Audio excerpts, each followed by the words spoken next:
A long time ago in ancient Egypt there lived a beautiful young girl named Rhodopis. Rhodopis was a slave. She had been born in Greece but had been kidnapped by pirates. The pirates had sold the young girl to a rich Egyptian merchant. Rhodopis now worked as a servant in his house. Because Rhodopis was from another land, she did not look like the other servants or her master. Whereas they had dark hair and dark eyes, she had golden curls and green eyes. No amount of brushing would straighten those curls. The other servants teased Rhodopis. They also made her work even harder than they did. She had to get up before the sun rose, and she had to work while the stars twinkled in the night sky. She cleaned her master's house, she baked the bread, she washed her master's clothes, she sewed, and she even tended to the garden. Rhodopis lived a lonely life. The other servants wanted nothing to do with her, and her master, though kind, spent his time either sleeping in the warm sunshine or conducting business. Over time, the animals became her friends. Rhodopis chatted with the birds that nested in the lemon and lime trees that she tended. She told her troubles to the great white egrets, and she teased the red-tailed dragonflies. However, her best friend in the whole world was a hippopotamus. Whenever she went to the Nile River to wash her master's clothes, one particular hippo would come to the edge of the river. It would wallow in the water near her and keep her company while she worked. The hippo would look at her with its big round eyes. Its ears would flicker whenever she spoke. Sometimes they would play together. Rhodopis would splash the water in the hippo's direction. The hippo would sink down under the water and then reappear close by. One day, while picking lemons from the lemon trees in the garden, Rhodopis heard music coming from her master's house. She placed her basket on the ground and began to dance to the music. She moved gracefully like a ballerina. Rhodopis danced in the warm sunshine. As she danced, her master woke up from a long nap. As he stretched and yawned, he looked around the garden. He spotted Rhodopis dancing to the music. Rhodopis moved so elegantly that her master watched her for some time. After a while, he thought to himself that this beautiful young girl who danced like a butterfly deserved some elegant shoes to adorn her bare feet. The next day, he went to his own shoemaker and asked him to make a pair of red silk dancing slippers. The soles of the slippers were to be made of the very finest leather. Several days later, the shoes arrived, and Rhodopis' master presented them to her as a gift. Rhodopis was speechless. Rhodopis loved her slippers. The other servants were jealous that she had been given such an exquisite gift. They treated her even more horribly than before. This made Rhodopis very sad. Whenever she could, she would cautiously sneak off into the garden, put on her red slippers, and dance. Quite often she danced at night beneath the sparkling stars, when everyone else was asleep. One day, Rhodopis' master was informed that the pharaoh, Amasis, had decided to hold a grand banquet at his royal palace in Memphis. All of his subjects were invited, even the servants. Rhodopis was so excited, however, she quickly learned that the other servants had no intention of letting her go.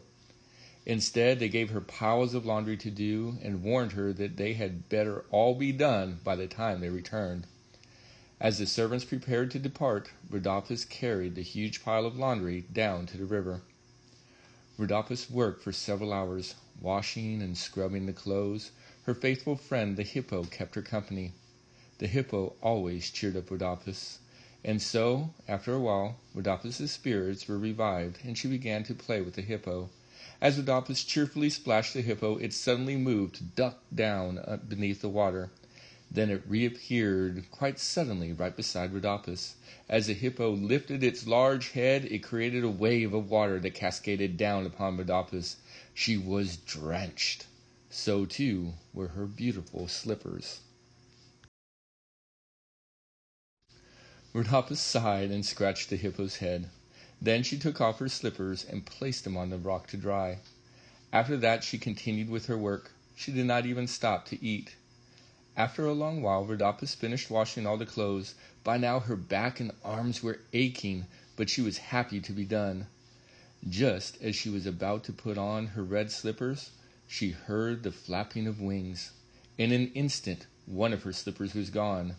From out of the darkening sky, a falcon had swooped down and stolen it. Rhodopis gasped out loud. She was certain that the falcon was actually the god Horus. It was a sign of something, but of what, she did not know. There was nothing Rhodopis could do. She put her one remaining slipper in her pocket and returned to her master's house in her bare feet. Meanwhile, at the royal palace, an enormous crowd had gathered.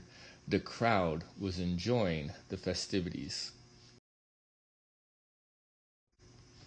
Pharaoh Amasis looked on from his raised throne in the banquet hall. Although he was happy to see his subjects enjoying themselves, he preferred to be hunting. As Amasis did not have a wife or children, he spent most of his spare time hunting with his friends. As the day wore on, Amasis grew restless. He was just about to sneak away from the banquet when a great falcon swooped down and dropped a small red slipper at his feet. Amasis picked up the small slipper and stared at it. He was certain that the god Horus had sent him a message. Amasis thought for a while. Then he summoned his advisors. He had decided that the god Horus was telling him that the owner of the red slipper would be his wife. The banquet was halted, and an announcement was made that the pharaoh himself would search the land for the owner of the red slipper. The guests slowly began to leave. Now Rhodopis' master had already left the palace. He had gone off to take care of some business, and so he had not heard the announcement. His servants, however, had. Together they decided that they would not breathe a word to Rhodopis.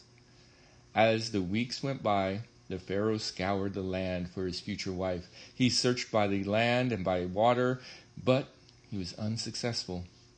At last his search brought him by royal barge to a region in the northern part of his kingdom.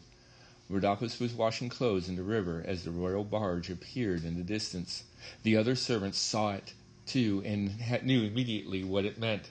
As the barge neared the bank of the river, the royal trumpeters sounded the pharaoh's arrival. Immediately, the servants ordered Rhodopis to hide herself in the reeds, as she was, they told her, too lowly a servant to be in the presence of the pharaoh. With a red slipper in hand, Amasis stepped off the royal barge. Upon seeing the slipper, the female servants elbowed each other out of the way, all wanting to be the first to try it on. As this was happening, Rhodopis peeked out from the reeds. She wanted to see the pharaoh's face. As she peeked out, Amasis spotted her. He stared at the beautiful girl for several moments, and Rhodopis' heart skipped a beat. Amasis asked Rhodopis to step forward, and then he placed her tiny foot inside the red slipper. As he did so, it was clear to all that she was the owner of the slipper. The other servants were horrified that she would be the pharaoh's queen, but the master gave his blessing. Together Amasis and Rhodopis sailed away on the royal barge, with its purple sails fluttering in the gentle breeze that blew across the Nile River. Behind the barge swam Rhodopis' best friend, an honored wedding guest. The end.